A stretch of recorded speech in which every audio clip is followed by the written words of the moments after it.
예, 소렌토 부분 변경 발표해 보고 돌아갑니다. 여기가 워커힐 호텔 에스턴 하우스인데 굉장히 비싼 곳에 사네요, 여기.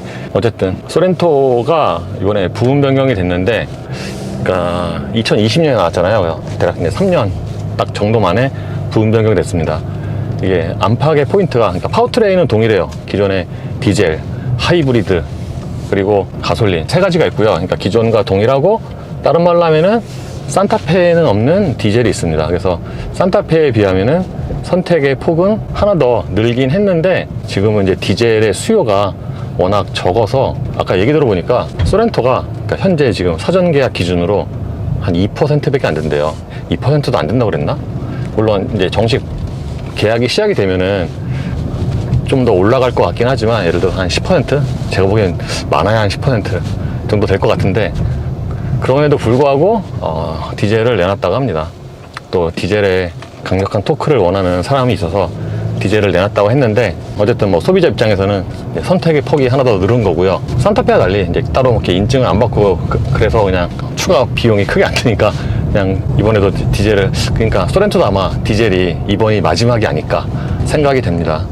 그래서 아까 얘기 들어보니까 지금은 뭐 하이브리드의 비율이 85%래요. 지금 사전 계약 기준으로. 그래서 하이브리드의 수요가 엄청납니다. 2020년에 소렌토가 처음 출시될 때만 해도 디젤이 66%였대요. 근데 3년 만에 사실상 디젤의 수요가 싹 사라진 거죠. 그 정도로. 근데 다른 말로 하면은 지금 현대기아의 그 1.6 터보 하이브리드 있잖아요. 그게 제가 보기엔 상품성이, 그러니까 그 엔진 라인업에서 제가 보기엔 그게 가장 좋습니다. 여러 가지 면에서 뭐 힘과 연비 등등 다 종합해서. 그래서 하이브리드가 제가 그때 시승을 했을 때도 이제 1500에서 좀 떨림, 이제 그것만 제외하면은 뭐 딱히 단점이 없었거든요. 그래서 아마 인기가 더 좋은 게 아닌가 생각이 됩니다. 어쨌든 이번 소렌토의 변경의 핵심은 외장 디자인 그리고 내장 디자인 변화와 사양이 좀 더 좋아진 거, 그리고 결정적으로 생각보다 가격이 많이 안 올랐어요. 왜 요즘에 최근 한 2, 3년 사이에 신차 가격이 모든 브랜드에 걸쳐서 엄청 많이 올랐잖아요. 그래서 이번에도 되게 많이 오르지 않을까 생각을 했는데, 산타페도 그렇고, 사실 어떻게 보면 산타페에서 대략 예상이 됐죠. 산타페도 그게 풀체인지에 비해서 가격이 그렇게 많이 안 올랐잖아요. 소렌토는 그거보다 좀 더, 아무래도 이게 부분 변경이니까 좀 더 오른 것 같아요. 그러니까 기존의 같은 프레스티지 기준으로 한 150만원에서 200만원? 그래서 최근에 차값 막 오른 거 생각을 하면은 뭐 별로 안 오른 게 아닌가. 왜냐하면 기본 사양이 더 좋아졌고, 예전에는 내비가 옵션이었잖아요. 지금은 그냥 기본입니다. 더 커진 내비가 12.3인치 모니터가. 그래서 이렇게 저렇게 사양이 막 좋아진 거 생각을 하면은 가격이 사실상 안 오른 게 아닌가 생각이 됩니다. 저는 소렌토 사진으로 봤을 때는 약간 좀 캐딜락 느낌 나네 라고 생각을 했는데, 막상 실물을 보니까 캐딜락 느낌은 뭐 전혀 안 나고, 오히려 텔루라이드와 좀 비슷한 느낌이네, 그 생각이 먼저 들더라고요. 생각보다 이게 같은 세로형이라고 해도 또 느낌이 좀 많이 달라서 캐딜락 생각은 거의 안 나고, 그냥 텔루라이드와 좀 많이 비슷하구나, 또는 그 텔루라이드의 디자인 요소를 이게 채용을 했구나 라는 생각이 가장 먼저 들더라고요. 그래서 기존에 비하면은 뭐 보통 뭐 신차든 부분 변경이든 차가 나오면은 일단 디자인이 더 새롭고 보통은 다 대부분 낫잖아요. 근데 소렌토는 기존보다 한결 낫네요. 이게 여러 가지 디테일이 이렇게 새롭게 바뀌면서 기존보다 이게 훨씬 보기가 좋아졌습니다. 뭔가 좀 더 그 깔끔해진 느낌, 그리고 앞쪽에 방향지 시동도 순차전등 들어갔고요. 아반떼처럼 제네시스와 비슷한 색깔이 들어갔더라고요. 옆에는 비슷한 것 같고 뒤도 뭐 거의 비슷한 것 같습니다. 이게 GLC가 신형이 나오면서 뒤도 디자인이 비슷하잖아요. 소렌토도, 그러니까 산타페 같은 경우에는 지금 디자인이 완전히 바뀌었고, 그래서 저게 약간 좀 호불호를 탈 수가 있을 수도 있는 그런 디자인인데, 그거에 비하면은 소렌토는 이제 거의 대부분의 의견이 산타페에 비하면은 한결 보편적이다. 그러니까 산타페는 좀 되게 뭔가 너무 튀는 디자인이잖아요. 그거에 비하면은 소렌토는 한결 좀 무난한 디자인이라고 생각이 됩니다. 근데 현대기아 차 중에서는 굉장히 드물게, 아무래도 부분 변경과 풀체인지 차이가 있겠지만 산타페가 전장이 더 길어요. 보통 기아가 대부분의 경우 현대보다 전장이 길거든요. 그게 예전에 로체 등에서 이제 트라우마가 있어서 전장만큼 현대보다 길겠다 해서 이제 그동안 항상 깁니다 했는데, 이번에는 15mm가 산타페보다 조금 짧죠. 근데 뭐 이렇게 얼핏 보면은 뭐 비슷해 보입니다.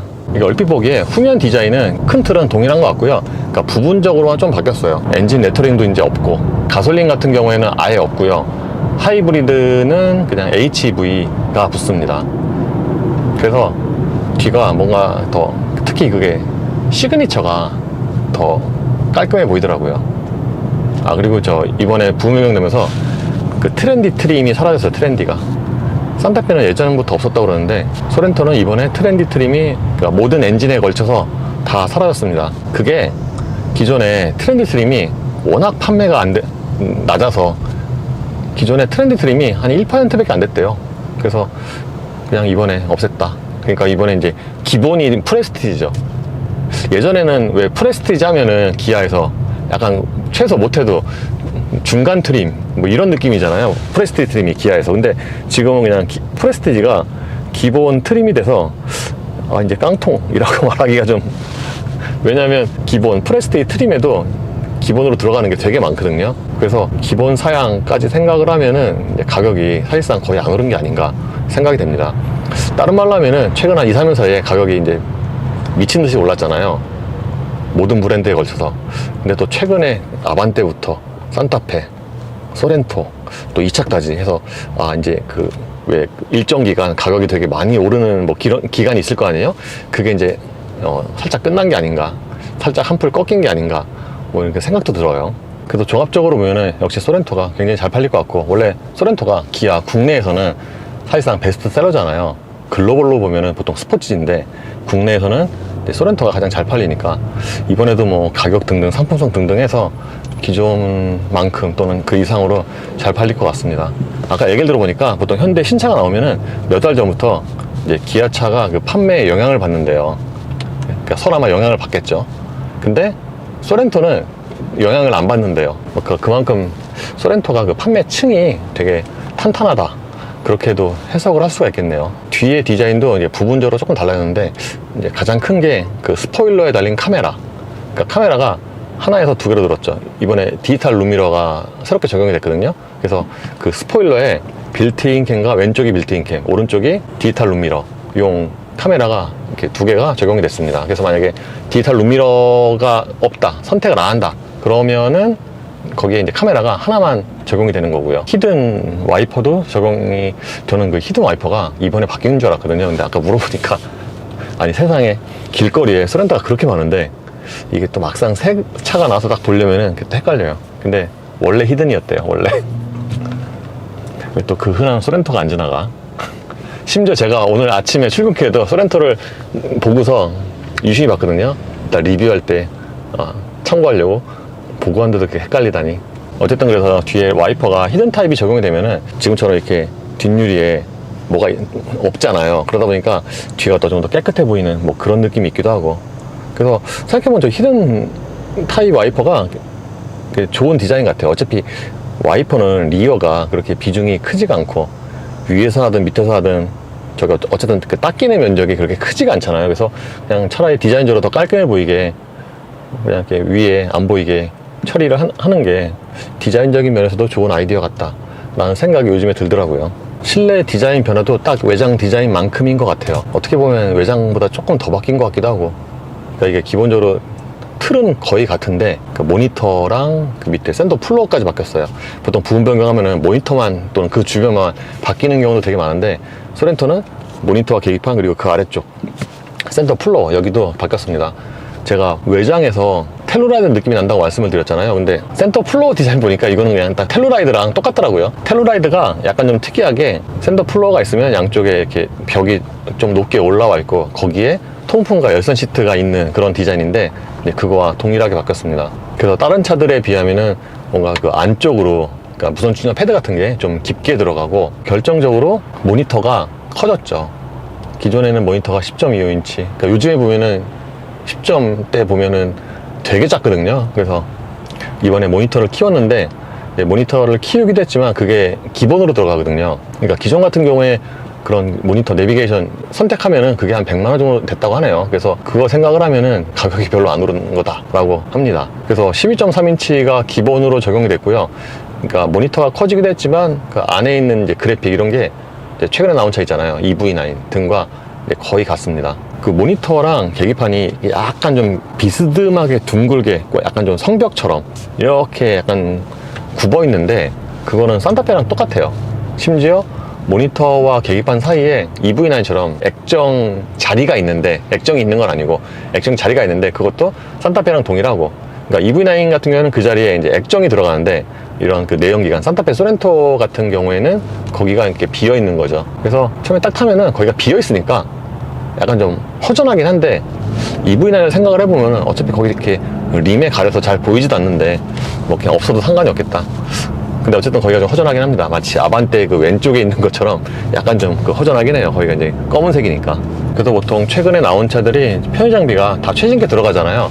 뭐 소렌토 역시 마찬가지고. 근데 그 어라운드 뷰는 뭔가 그 색감이 좀 더 진한 것 같은데, 색감이 진하다기보다는 뭐라 그럴까, 약간 그래픽이 좀 그림 같은 좀 그런 느낌이어서 분명히 뭐 이렇게 같은 걸 쓸 것 같은데, 또 산타페랑은 또 약간 좀 다르더라고요. 그 색감이. 똑같이 그때도 저기 야외에서 봤는데 맑은 날. 어쨌든 그래서 산타페나 이거나 주력은 하이브리드고요. 그래서 하이브리드, 그러니까 산타페는 하이브리드가 조금 나중에 나오죠. 아직 인증을 안 받아서. 근데 소렌토는 이제 바로 출시가 된다고 하고요. 근데 그 배터리가 좀 다르네요. 아까 설명을 들으니까 산타페나 소렌토나 스펙은 완전히 동일하대요. 스펙은 완전히 동일. 근데 이제 산타페 같은 경우에는 얼마 전에 기사에 나온 대로 그 자체 제작, 정확히는 자체 제작이라기보다는 그게 이제 SK 온에 위탁을 하는 거고요. 소렌토 같은 경우에는 하이브리드가 LG 엔솔인데 또 SK온도 쓴대요. 그래서 산타페 하이브리드는 배터리가 SK온이고 소렌토 하이브리드는 SK온 아니면 LG 엔솔, 대략 반반 정도 뭐라고 하네요, 비율이. 그래서 스펙은 완전히 동일하지만 이제 공급받는 업체는 이제 약간 다를 수 있다라고 합니다. 근데 기본적으로 스펙은 동일하다고 합니다. 그리고 산타페처럼 이제 모터 출력이 조금 올랐고요. 보통은 저기 종합 출력, 합성 출력 같이 표기를 했잖아요. 근데 이번에는 또 따로 표기는 이번에는 안 한다고 하네요. 이번에는. 그리고 계기판 디자인은 EV9과 완전히 동일하고요. 왜 부팅될 때 그 소리 있잖아요. 새로운 기아 음악, 그것도 동일하더라고요. 그리고 차 사이즈 대비해서 운전대는 조금 작게 느껴지고요. 산타페에 이어서 소렌토에도 전동 조절, 운전대. 그러니까 뭔가 산타페에도 넣었으니까 우리도 질세냐, 우리도 전동을 넣어야 되겠다 해서 뭔가 운전대에 전동을 넣어준 느낌. 시트는 쿠션이 약간 좀 단단하고요. 탄탄까지는 아니고 단단하고요. 그 형상 자체는, 쿠션은 지금 제가 정확히 기억 안 나는데 그 시트 형상 있잖아요. 형상 자체는 기존과 동일한 것 같아요. 소렌토가 원래 시트 형상이 딱 앉으면은 몸을 감싸준다기보다는 약간 좀 평평한 뭐 그런 느낌인데, 새로 나온 부분 변경 모델도 좀 그와 비슷합니다. 그래서 시트가 약간 좀 탄탄하기 때문에 하체도 약간 좀 탄탄하지 않을까. 근데 기존에도 약간 좀 탄탄했던 것 같은데 이거 좀 제가 정확히 기억이 안 납니다. 소렌토는 차체 사이즈가 기존과 동일하기 때문에 실내 공간도 거의 동일하고요. 사실 소렌토가 또 산타페도 기존에 실내 공간이 국내에서 중형 SUV로 그게 굉장히 큰 장점인데, 실내 공간이 동일해도 아직까지도 실내 공간은 여유롭더라고요. 벌써 이렇게 딱 차에 타면은 뭔가 그 좌우 공간감에서 여유가 있습니다. 이 근처 어디에 원래 그 르노 강남대리점 그 최선호 과장님 그 간판이 있었는데 없어졌네. 왜 없어졌지? 이 근처 어디에 있었거든요. 없어졌네. 어쨌든 소렌토는 종합을 해보면은 되게 잘 팔릴 것 같아요. 원래 소렌토가 잘 팔리는 차인데 결정적으로 그 생각보다 가격이 왜냐면 이제 다들 그 마음의 준비를 하고 있잖아요. 가격이 많이 오른다. 2, 3년 사이에 가격이 미친듯이 많이 올랐으니까. 그래서 가격이 많이 오를 것이다 라고 대략 예상을 하고 있었는데, 그거보다 훨씬 낮게 나오니까 산타페도 좀 덜 오르고 생각보다. 그래서 뭐 이거저거 종합을 해보면은, 그러니까 이게 하이브리드 같은 경우가 지금 수요가 몰려 있다 보니까 디젤은 뭐 많아야 한 10%고 이제 나중에 하이브리드가 대략 한 85%고, 그러면은 가솔린도 뭐 그래봐야 한 10%, 15, 뭐 이 정도가 되니까 하이브리드에 좀 많이 몰려 있잖아요. 그래서 하이브리드 이제 출고가 빨리 되는 게 핵심인데, 일단 저 산타페보다는 빨리 되겠죠. 산타페는 아직 인증이 안 나왔으니까, 연비가. 어쨌든 그래서 기아한테 소렌토가 되게 중요한 모델이긴 한 것 같아요. 저는 처음에 워커힐에서 한다길래, 그럼 그 워커힐 그 호텔 그 건물 있잖아요. 근데 보통 거기서 많이 하니까 거기서 하겠구나 했는데 에스턴 하우스에서 한대요. 우와, 거기가 되게 비싸거든요, 에스턴하우스가. 아까 말씀드렸다시피 거기가 뷰가 굉장히 좋고, 거기가 예식장인가 그런데 현빈, 손혜진 결혼한 것도 거기고, 그래서 거기서 보통 자동차 행사가 잘 안 해요. 자동차 행사가. 제가 지금까지 거기서 자동차 그 발표회를 한 적은 기억이 몇 번 없는데 소렌토가 거기서 하네요. 그래서 아, 소렌토가 되게 중요한 모델이긴 하구나, 돈 좀 썼구나 라는 생각이 들더라고요. 근데 소렌토는 시승차가 있을지는 미지수고요. 요즘에 현대기아차 보면은 이렇게 부분 변경된 차는 따로 시승차를 잘 안 돌리는 것 같아요. 일단 파워트레인이 동일하니까. 근데 보통 이제 파워트레인이 안 바뀌어도 그래도 운전해 보면 느낌이 조금 다른 경우가 있거든요. 근데 어쨌든 소렌토는 시승차가 없을 수도 있고요. 산타페 같은 경우에는 시승회를 다음 주에 합니다. 다음 주에. 역시 예상대로 다음 주에 하는군요. 어저께 어떤 사람이 알려줬어요. 신원을 알 수 없는 사람이 알려줬는데 한대요. 저기 고양시에서 한다고 합니다. 대박. 아, 좋다 진짜. 이거는 안 봐도 비디오예요. 굉장히 훌륭한 행사가 될 거예요. 산타페 시승회는 안 봐도 비디오입니다.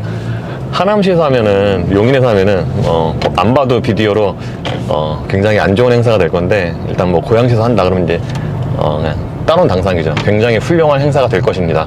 제가 장담합니다.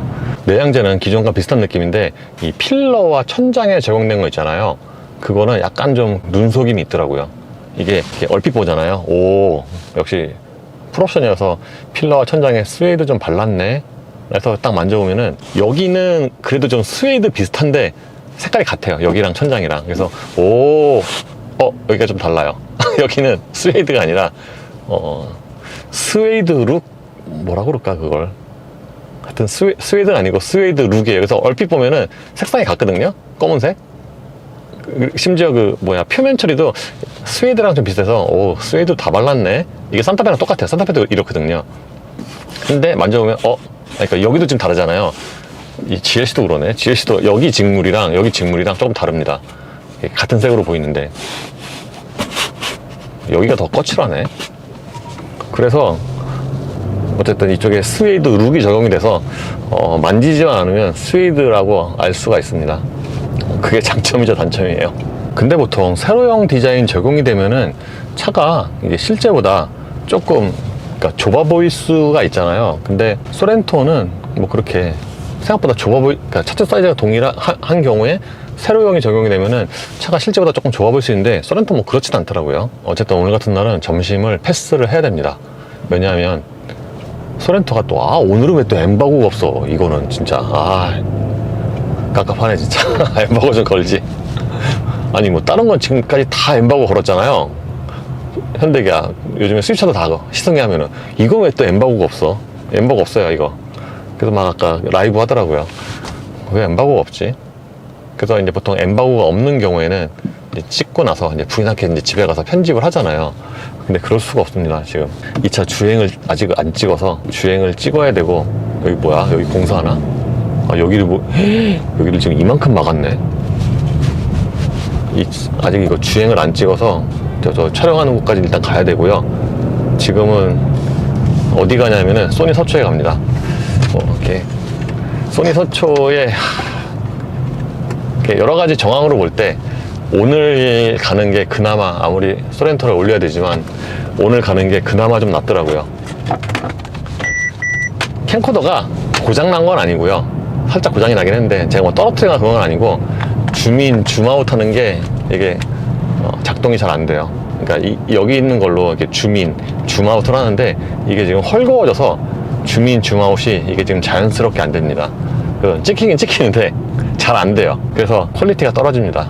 안 그래도 떨어지는데 이게 잘 되다가 어저께 이거 GLC 이거 실내랑 그 패닝 찍을 때부터 그때부터 안 되더라고요. 그래서 좀 이상해요 진짜. 그래서 뭐 작동이 안 되는 건 아니어서 갈까 말까 하다가 또 곰곰 생각을 해보니까 그나마 오늘 가는 게, 이게 또 막상 가보면 별거 아닌 거라서 간단하게 고칠 수도 있고 의외로 또 오래 걸릴 수도 있고, 그렇지만 그래도 당장 다음 주에 SL을 촬영을 해야 되고, 또 다음 주에 또 산타페도 있고 그러니까 오늘 뭐 소렌토를 늦게 올리는 한이 있더라도 이거를 맡기고 가야 되겠다 라는 생각이 들더라고요. 아니 근데 또 이렇게 보면 또 소렌토가 없어. 그 흔하디흔한 소렌토가 진짜. 아까 제가 그래서 처음에는 이번에 그 말끔한 디자인이 컨셉이어서 와이퍼도 히든 타입으로 바꿨네요 라고 일단 멘트를 했거든요. 아니면 말고.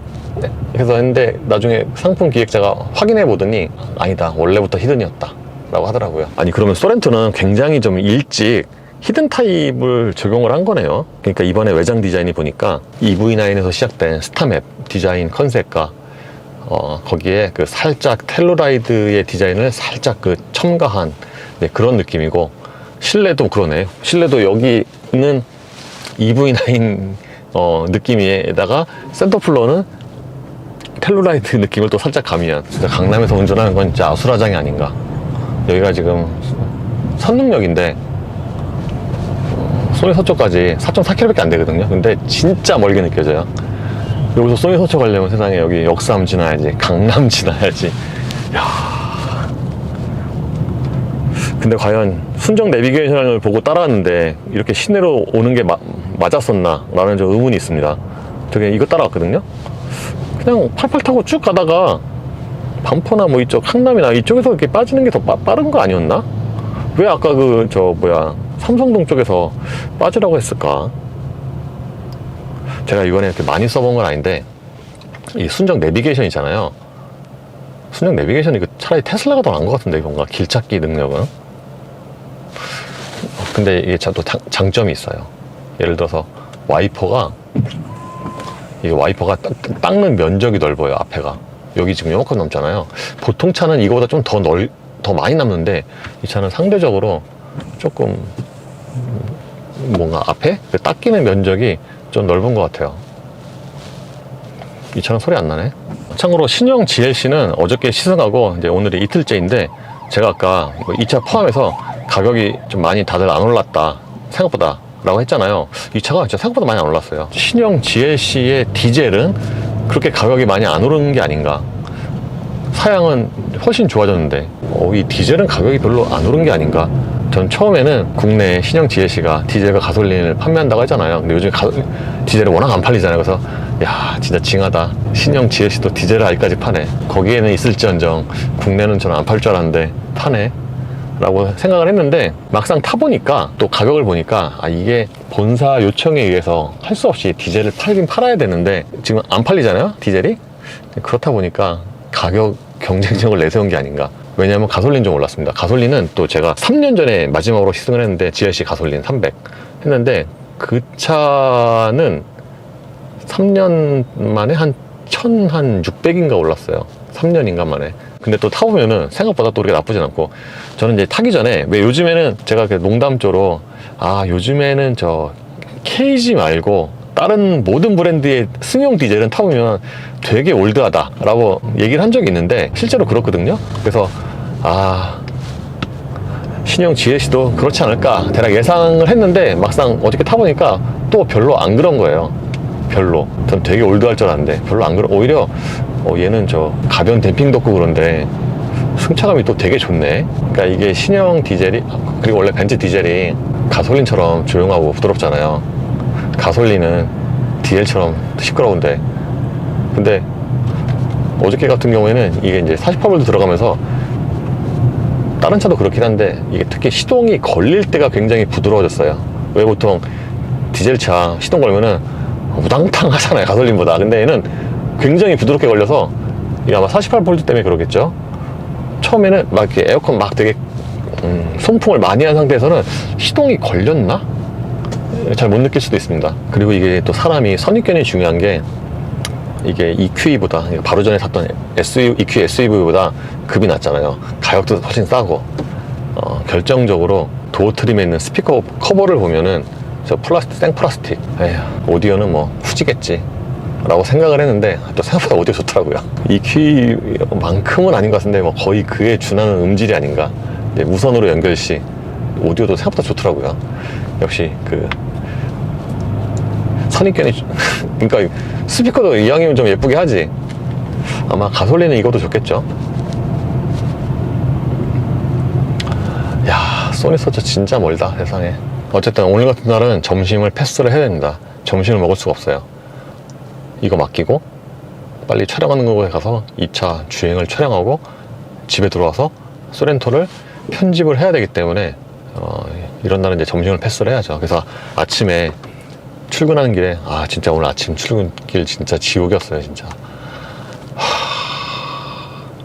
보통은 양화대교쯤까지 밀리다가 또 잠깐 풀렸다가 이제 그 후로도 슬슬 오잖아요.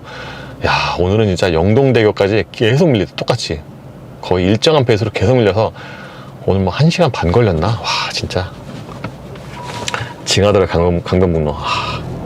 그래서 오늘 아침에 아침 대용으로 이제 아임 리얼을 먹고요. 이틀 된 아임 리얼을 이틀 아니야, 근데 이게 밖에다가 한나절을 놔뒀던 거라서 탈 안 나나? 안 상했나? 이제 걱정하면서 먹었죠. 근데 멀쩡한 것 같아요. 제가 이제 속이 또 워낙 튼튼해서. 그래서 오늘 점심은 이제 패스를 하고요. 그렇다고 또 제가 아무것도 안 먹은 건 아니고요. 왜 저는 신작 발표 행사 가면은 음식이 있잖아요. 음식이라기보다는 뭐 케이터링 있잖아요. 현대기아 신차 발표 또는 심지어는 수입차 회사까지도 일부 보면은 그 신차 발표에서 마련된 케이터링이 음식이 완전히 똑같은 경우가 있어요. 그 브랜드는 달라도. 그러면 그냥 같은 업체에서 했구나. 특히 그 현대기아 특유의 그 요만한 과자 같은 거 있거든요. 그거는 벌써 몇 년째 쓰고 있는데 여기가 또 그 워커힐의 에스턴 하우스라서 그런지 케이터링도 좀 낫더라고요. 근데 또 제가 또 일을 열심히 한 나머지 차라리 초반에 먹었어야 되는 건데 촬영 다 하고 먹자 하고서 이렇게 딱 정신을 차리고 보니까 11시쯤에 없더라고요. 망할. 누가 다 먹었냐. 일단 먹고 시작해야 되는데. 이래서 일단 먹고 시작하는 게 중요합니다. 일단 음식이 그게 남아있지 않아요. 일단 먹고 시작해야 되는데 촬영 다 하고 먹어야지 했는데 촬영 다 하면 뭐 있나요. 심지어 음료수도 다 치웠던데. 원래는 냉커피도 있었거든요. 아이스커피. 근데 아이스도 없어지고 그렇더라고요. 이제 교대역이고 이거 다음에 서초역이고 저 위에서 이제 좌회전하면은 그러고 보면 교대랑 서초랑 되게 가깝네. 거리가. 뛰어가도 되겠네. 뛰어간단 말은 아니고요. 뛰어가도 되겠다 이 얘기죠. 저 서초에서 좌회전해서 진짜 이게 도대체 얼마나 나올까? 단순히 이게 스위치 고장이면은 비교적 쉽게 고칠 것 같고요. 아니면 뭔가 이 자체에서 주민 주마옷이 자체가 이게 땡기잖아요. 그러면은 이렇게 땡겨도 이만큼까지 안 땡겨져요. 유격이 생겼어요. 이렇게 더 땡겨야지 비교적 땡겨지고, 심지어는 이 정도 땡긴 상태에서 딱 놓잖아요. 그러면 저절로 주마옷이 풀려요. 진짜 여러 가지 하네 진짜. 이 캠코더. 그래서 아까 이다일이 제가 이거 고치러 간다는 소리 들으니까 이 캠코더는 참 고생을 많이 한 거라고. 전세기를 누비면서.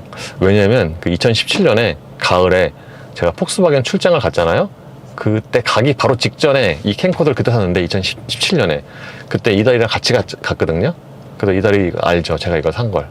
캠코더 진짜. 그래도 소니 서초가 좋은 게 지금 점심시간이거든요. 12시 13분 점심시간에도 있습니다, 일하시는 분들이. 그래서 점심시간에 가도 돼요. 만약에 점심시간이 안 된다 그러면은 이 근처에서 시간을 보내야 되잖아요. 근데 생각보다 아주 그렇게 엄청나게 밀리지는 않았군요. 이 정도면은 그냥 비교적 양호하게 왔습니다. 글래디에이터다. 야, 진짜 이거 도로에서 보기 힘든 차인데, 글래디에이터. 아닌 게 아니라 스텔란티스 이제 시승차, 그게 파이낸스 센터 있거든요, 저쪽에, 역삼역에. 이 근처에 있긴 하죠. 포드는 바로 여기 이 근처에 있고. 진짜 오늘도 아침부터 땀 무지하게 흘렸네.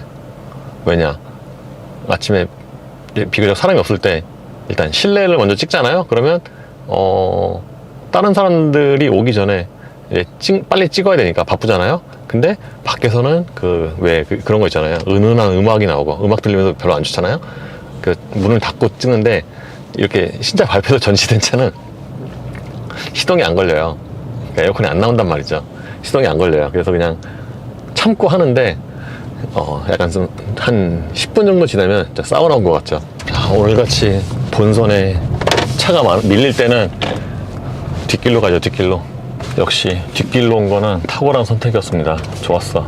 자리도 있네. 완전 좋았어.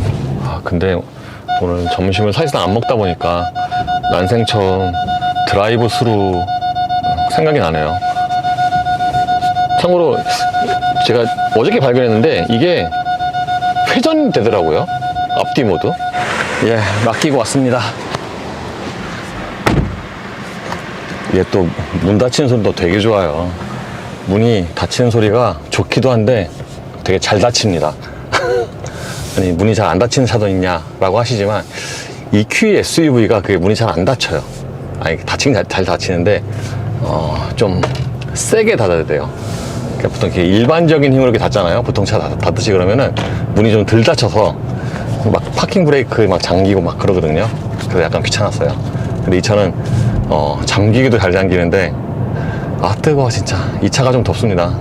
뭔가 적당한 힘으로 해도 뭐 잘 잠기고 그래요. 어쨌든 저게 이제 이렇게 메이저 고장은 아니어서 부품이 있냐 이게 핵심인데, 여기 기사님이 이거 뭐 내일까지 될 것 같다 라고 하더라고요. 그래서 내일까지 되는 걸로. 그러면 내일 잠깐만, 내일 몇 시에 끝날지 모르는데, 내일 저 1시에 그 신대방에 있는 현대 센터 있잖아요. 거기서 그 잡소리 이제 고치러 예약이 돼 있는데, 그게 금방 끝나면 상관이 없는데 막 두세 시간 걸려서 오후 4시, 5시에 끝나면은, 야, 여기 찾으러 오면은 세상에 시간이 되게, 시간도 시간이지만 집에 갈 때 시간 엄청 오래 걸리겠네. 금요일 오후에. 맙소사. 그래도 뭐 내일 찾을 수 있으면 좀 뭐 그나마 다행이죠. 그 다음날 토요일에 또 저 인제 가야 되거든요. 그 람보르기니 그 원메이크 있잖아요. 그거 가야 되는데, 사실 뭐 그거 이렇게 촬영을 막 되게 많이 할 그럴 거리는 아닌데, 그래도 보통 이제 캠코더로 다 찍으니까 또 없으면은 핸드폰으로 찍을 수는 없잖아요. 좀 곤란하죠. 그래서 내일 찾을 수 있으면 좋지 않나. 근데 또 이렇게 되고 보니까 토요일에 람보르기니 행사는 괜히 신청했나 라는 생각이 들고 괜히 신청했나. 또 안 갈 수 없잖아요. 당첨됐는데. 저번에도 당첨됐는데 안 가서 약간 미안한데. 그래서 이게 안 가려면은 그래도 좀 일찍 이제 얘기를 해줘야 돼요. 그래야 다른 사람들 하지. 저는 그때 한 4일 남겨두고 했는데 4일 전이면 그래도 양호하고요. 보통 뭐 이렇게 막 하루 전에도 나 내일 못 가, 또는 심지어 저것도 있어요. 노쇼. 온다고 하고서 안 오는 사람도 있는데, 그러면 이제 저기 행사 하는 입장에서 조금 난감하긴 하죠. 아우 더워. 이 차가 통풍이 안 시원한 건 아니거든요. 근데 뭔가 에어컨이 좀 이렇게 뭐라 그럴까, 조금 약하다고 해야 되나? 그러니까 만약에 저는 어제랑 오늘 계속 저 에어컨 온도 계속 로우라고 다녔어요. 로우, 최저 온도에 보통 한 4단 이렇게 틀고 다녔어요. 이래야지 조금 이제 괜찮네 싶고, 만약에 풍량을 낮게 하잖아요. 그러면 뭔가 좀 덥습니다. 그러니까 이게 아이오닉 6 같은 경우에는 되게 더운 날에도, 왜 저번 주 되게 더웠잖아요. 한날에도 23도, 22도 1단으로도 충분하거든요. 근데 이 차는 안 그래요. 근데 의외로 저 통풍은 비슷합니다. 왜 그 독일 차들, 수입차들, 벤츠 통풍은 없는 것보단 좀 낫다, 보통 이런 수준이라고 얘기를 하는데, 그러니까 요즘에 나오는 벤츠는 통풍 성능이 좀 좋아진 것 같아요. 반면에 현대기아 차의 통풍은 예전에 비해서 약간 좀 성능이 떨어지고, 예를 들어서 K8 하이브리드, 이거 통풍이 좀 약합니다. 아이오닉 6랑 대번의 차이가 있어요. K8 하이브리드 타다가 제타 타면은 통풍이 되게 시원하거든요. K8 하이브리드가 통풍이 좀 약해요. 그래서 K8 하이브리드나 이 GLC나 통풍 성능은 비슷한 것 같은데, 잠깐 그러고 보면은 내일 모레 인제 갈 걸 대비해서 제 차 충전을 좀 시켜놔야 되는데, 사실 인제 같은 이제 장거리 갔다 올 때는 이런 차가 좋긴 한데, 디젤. 이게 뭐 디젤이기도 하지만 뭔가 그 승차감 면에서 이제 시내보다 장거리에 그 좀 더 좋지 않나 생각이 들거든요. 사실 인제 같은 건 이렇게 이런저런 다녀오는 게 좀 좋은데 디젤로 쫙 연비가 좋긴 좋아요. 어제 하루 종일 시승하고 오늘 여기 갔다 오고 여기 와도 아직도 4분의 1밖에 안 썼네요. 4분의 3 남았어요. 아직도 한참. 어쨌든 제 차로 갔다 오려면은 이게 충전을 시켜놔야 되는데, 왜냐면 내일 신대방 갔다가 여기 왔다가 집에 가면은 지금 배터리가 61%밖에 없거든요.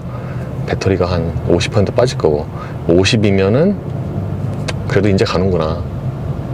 되네. 인제 일단 가기만 하면은 인제 플러그 링크 되게 많잖아요. 완소 엄청 많아요 거기. 그래서 그냥 일단 꽂아만 놓으면은 그래도 거기서 보통 한 3, 4시간 있을 거니까 집에 올 수, 그러네. 안 해도 되겠구나. 괜히 걱정했네. 이렇게 사람이 전기차 타면 계산적이 돼요. 여기가 50. 참고로 이거 카메라 안 나옵니다. 카메라 안 나오는데 또 구간 단속에서 평균 속도 나와요. 희한하죠. 그래서 내일 모레 하는 람보르기니 행사 같은 경우에는 그 이제 원메이크 레이스고, 뭔가 본격적인 그 레이스 취재 뭐 이런 게 아니라, 왜 그런 거 있잖아요. 그렇게 모터스포츠 가면은 그 무슨 뭐 패덕 패스 있잖아요. 이런 거 하나씩 주고 이제 뭐 자유롭게 관람 취재 뭐 이런 거 같더라고요. 그래서 금요일 토요일에 이제 이틀에 걸쳐서 하는데, 그거를 한 하루에 한 20명 정도밖에 안 되더라고요. 그래서 그냥 뭐 편하게 갔다 오는 걸로. 사실 그 또 원메이크 레이스는 또 볼 기회가 그렇게 많지가 않잖아요. 패드 패스 같은 것도 그렇고. 그래서 그냥 이번에 가서 가면서 아무 말 대잔치 하고 가서 잘 보기 힘든, 거기 또 선수 중에 또 아는 사람도 있을 건데 아마 같이 아무 말 대잔치 하든가 뭐 인터뷰라도 하고, 네, 그렇게 하고 오려고요. 오늘은 낮에 강변북로가 유달리 밀리는데요. 왜 이렇게 밀리지? 강변북로가 뭐 늘 밀리긴 하는데, 그래도 낮 시간에는 여기 사고 났구나. 사고가 아니라 1차로에 공사하는구나. 진짜 왜 낮에 공사를 해.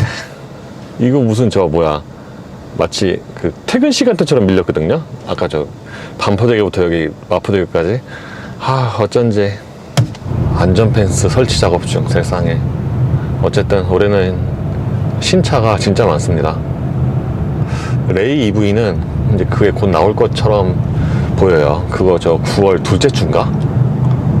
라고 하네요. 그러니까 만약에 아이오닉 5N이 들리는 소문인 대로 9월 첫째 주에 나면 그 다음 주에 레이 EV 나오고, K5 부분변경 그거 10월에 나오고요. 카니발은 그거 원래 12월 달에 나온다고 했잖아요. 근데 11월 말로 땡겨졌나 봐요.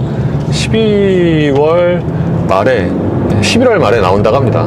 그래서 요즘에 그 자유로에서 열심히 테스트하나? 저것 때문에 그렇게 말리다니. 차선 하나 막았을 뿐인데 세상에 엄청나게 맙소사. 그래서 올해는 뭐 신차가 많다 이거죠. 보세요. 한국 GM 같은 그렇게 신차를 안 내놓는 회사도 올해 4개가 나오고, 도요타도 막 올해 되게 여러 대가 나오잖아요. 그러니까 올해가 뭔가 국산차, 수입차 할 거 없이 신차가 막 되게 몰리는 그런 해가 아닌가 생각이 됩니다. 그래서 오늘 끝입니다.